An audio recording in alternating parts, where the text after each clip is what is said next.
मैं संजीव सर आज आपको वर्ग नवम के रसायन के पहले अध्याय को देखेंगे, जिसका शीर्षक है हमारे परिवेश के पदार्थ। इसके अंतर्गत हम जो भी इस चैप्टर के महत्वपूर्ण एमसीक्यूज हैं उसे लेंगे और आपको 1 बाय 1 सभी को हम आंसर करवाते चलेंगे। तो चलिए बच्चों, आज का पहला प्रश्न हम लेते हैं। पदार्थ की अवस्थाएं हैं, कितनी अवस्थाएं हैं वो आपको देखना है और इसमें से चूज करना है कि एक कौन कौन सी पदार्थ की अवस्थाएं होती हैं।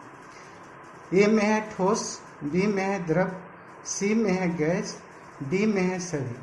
तो पदार्थ की अवस्थाएं बच्चों आपको बचपन से पढ़ते आ रहे होंगे कि पदार्थ की 3 अवस्थाएं होती हैं, लेकिन क्लास 9 में हम पदार्थ की 5 अवस्थाओं की जानकारी लेंगे। लेकिन यहाँ पे जो आपकी अवस्थाएं हैं वो यहाँ पे ऑप्शन आपका सभी हो जाएगा, डी ऑप्शन करेक्ट है। नेक्स्ट है आपका कि 30 डिग्री सेल्सियस का केल्विन में मान क्या होगा। तो बच्चों केल्विन शुरू कहाँ से होता है उसकी जानकारी हमें सबसे पहले रखनी है। तो केल्विन 273.15 से शुरू होता है।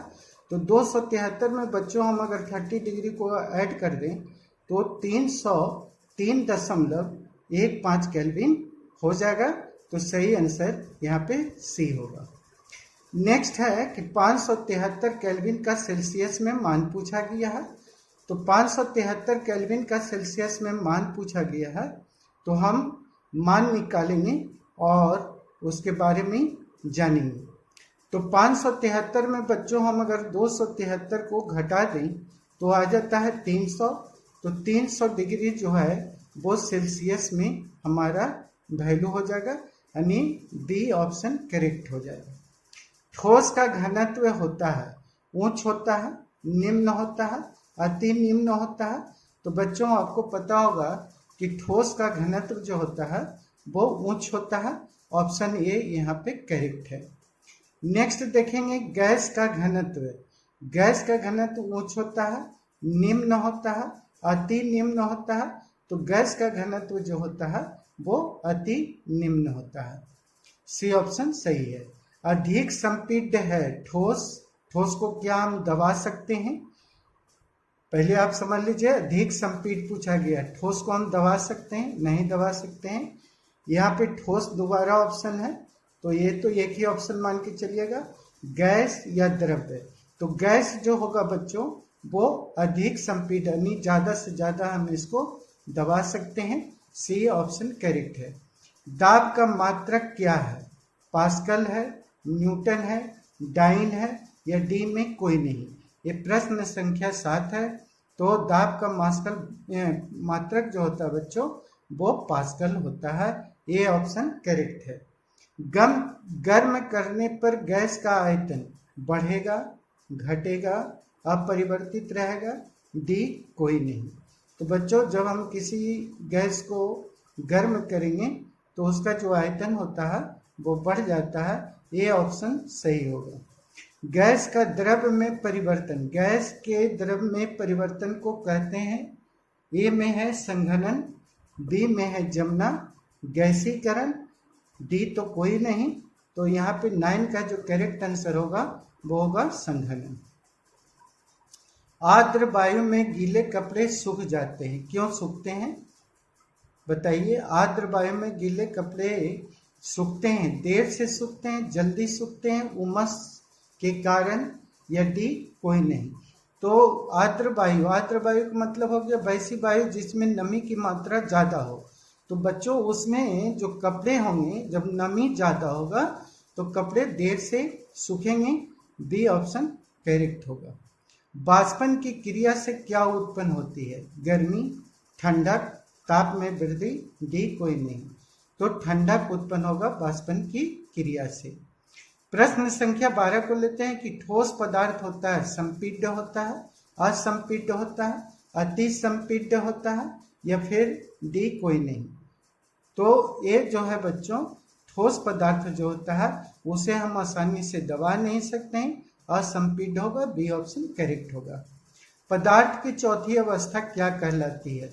BEC बोस आइंस्टाइन कंडेंसेट, या फिर प्लाज्मा, या फिर ठोस, या फिर कोई नहीं। तो यहाँ पे बी ऑप्शन आपका करेक्ट होगा। पदार्थ की पांचवी अवस्था है क्या है? BEC बोस आइंस्टाइन कंडेंसेट, द्रव्य, गैस या प्लाज्मा। तो बच्चों पदार्थ की पांचवी अवस्था BEC है, ए ऑप्शन करेक्ट होगा।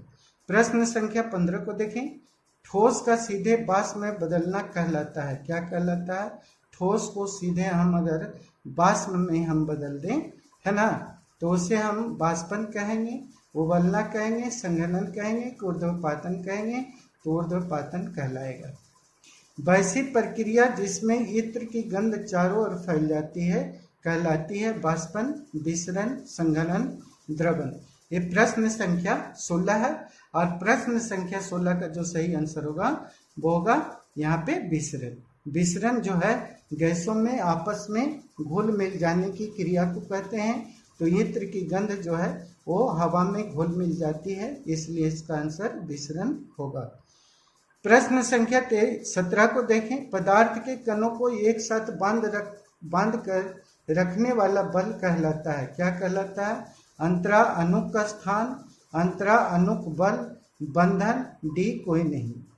तो ये बच्चों जो सही आंसर इसका होगा वो अंतरा अणुक स्थान, तो अणुओं के बीच के खाली स्थान जो होते हैं उसे कहते हैं अंतरा अणुक बल, बी ऑप्शन सही होगा।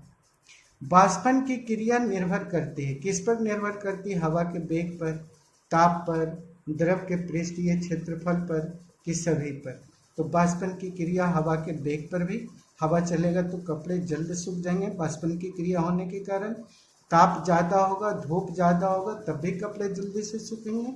और जितना हम उसको क्षेत्रफल को बढ़ाएंगे वाष्पन की क्रिया उतना ज़्यादा बढ़ेगी। तो यहाँ पे ऑप्शन आपका डी करेक्ट है, ऑप्शन डी आप लगाओगे। नेक्स्ट है बच्चों कि आप यहाँ देखिए कि गैस कौन ऊर्ध्वपातित हो सकता है? ऊर्ध्वपातित समझते हैं ना, कि वैसी प्रक्रिया जिसमें हम ठोस को बिना द्रव में बदले गैस में, और गैस को बिना द्रव में बदले ठोस में बदलने की क्रिया को ऊर्ध्वपातन कहते हैं।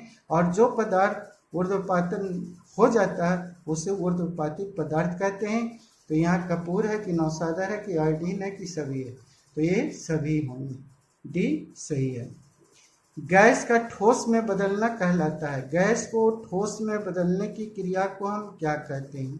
ऊर्ध्वपातन, संघनन, या फिर जमना। तो गैस का अगर ठोस में बदलने की जो क्रिया होगी वो जमना कहलाएगा, है ना। चलिए शुष्क बर्फ है, यहाँ पे शुष्क बर्फ कौन है? ठोस NH3 है, ठोस CO2 है, ठोस CO है। तो ठोस CO2 है। 21 प्रश्न संख्या का सही उत्तर बी होगा। बर्फ का घनत्व जल के घनत्व से कम होता है, ज्यादा होता है, एक समान होता है, डी में कोई नहीं। तो बर्फ का घनत्व बच्चों जल के घनत्व से क्या होता है? कम होता है, तभी तो बर्फ ऊपर तैरता रहता है, पानी में तैरता है ना, आपको पता होगा। नेक्स्ट है कि बर्फ कौन तरल पदार्थ नहीं है? 23 ईथर, बालू, जल, वायु। तरल पदार्थ इसमें से आपका जल है, सी ऑप्शन करेक्ट हो गया। 24 का देखिए आप, क्या इसको पढ़िए क्वेश्चन को। किसी पदार्थ की इकाई आयतन का द्रव्यमान कहलाता है। इकाई आयतन के द्रव्यमान को घनत्व कहेंगे, कि तरलता कहेंगे, कि परमाणु द्रव्यमान कहेंगे, कि क्रांतिक आयतन कहेंगे? तो इसका सही आंसर होगा परमाणु द्रव्यमान। किसी द्रव का दाब बढ़ने पर उसका क्वथनांक घट जाता है, बढ़ जाता है, या फिर क्या होता है? स्थिर हो जाता है। तो किसी द्रव का दाब जब हम बढ़ाएंगे तो उसका क्वथनांक क्या होगा? घटेगा कि बढ़ेगा कि स्थिर होगा? तो यहाँ पे बढ़ेगा। तो ये बच्चों आपके 25 प्रश्नों के सही उत्तर आपको मिल गए। आप इसे अच्छे से तैयारी करो, परीक्षा में इसका लाभ उठाइए और आप अच्छे मार्क्स लाइए, यही मेरी कामना है। तब तक के लिए वीडियो देखने के लिए हम आपको बहुत बहुत धन्यवाद देते हैं कि अंत तक बने रहें। इसके लिए हमारे तरफ से a lot of thanks for watching the video. Thank you.